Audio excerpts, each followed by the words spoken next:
The first salvos in the budding U.S.-China trade conflict struck old school sectors like steel and agriculture, but Beijing is now bracing for moves against its strategic ambitions in high-tech. As a U.S. trade delegation heads to Beijing for talks starting Thursday, China's race to catch up to the United States in technology looms large. The skirmish is taking place upstream of the consumer applications made by tech giants like Google and Facebook or Alibaba and Tencent, and focusing on semiconductors, the critical building blocks of electronics. Semiconductors, or computer chips, are the brains of electronic devices, enabling them to run programs and store memory.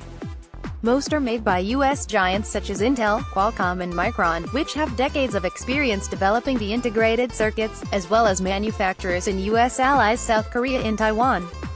Chips are among China's biggest imports, rivaling oil, and have become a stark reminder of its dependence on American technology. Semiconductor consumption Galroma, AFP. Last month, Washington banned Chinese telecom and smartphone giant ZTE from purchasing crucial U.S. components for 7 years, threatening its survival, as punishment for breaking U.S. export controls. The U.S. has also reportedly opened a similar probe into another Chinese telecom major, Huawei. Both companies depend on U.S. chips to build their gadgets and equipment, reinforcing for Beijing the need to control every piece of the technological supply chain. China must rely on itself for core technologies, President Xi Jinping told scientists when visiting an IT firm last week. China can do big things. In the past we had no choice but to rely on our own efforts. Back then we even created 2 atomic bombs and launched a satellite while tightening our belt and gritting our teeth, he said. China's advantages, he said, include being able to gather our strength to do big things, and that is what concerns Washington. China's marshalling of industrial policy to catch up in semiconductors and other technologies figures prominently in the Trump administration's findings against Beijing in an investigation that has led to proposed tariffs on tens of billions of dollars in Chinese goods.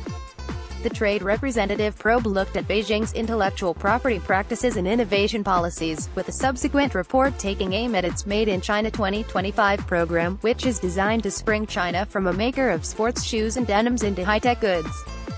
Chinese telecom and smartphone giant ZTE has been banned from purchasing crucial U.S. components for 7 years, threatening its survival, as punishment for breaking U.S. export controls. Louis Jean, AFP. China relies on foreign imports for 80% of its chips, which Beijing intends to change. To get there, central and local governments have sunk roughly $100 billion into building its semiconductor industry since 2014, the U.S. report said.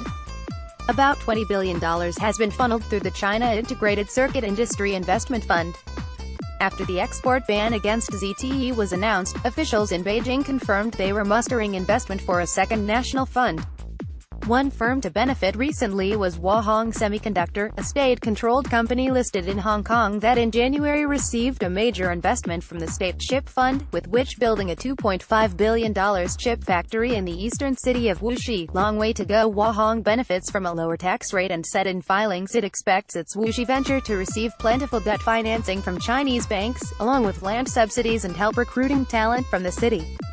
The project is just one of the fund's more than 50 investments, with cash pouring into chip designers, new factories, and testing and materials firms across China, according to corporate records. Before boarding a plane for talks in China, U.S. Commerce Secretary Wilbur Ross called the plan frightening, and noted the trade deficit was in part inspired by evil practices. Washington has blocked several attempts by Chinese firms to buy up American semiconductor companies. But even with the large outlays, China remains behind in the semiconductor race. Analysts say it will take many years for those kinds of investments to make progress, said Cao Kong, an expert in China's science policy at the University of Nottingham's campus in Ningbo, noting state-led efforts may be less effective for semiconductors.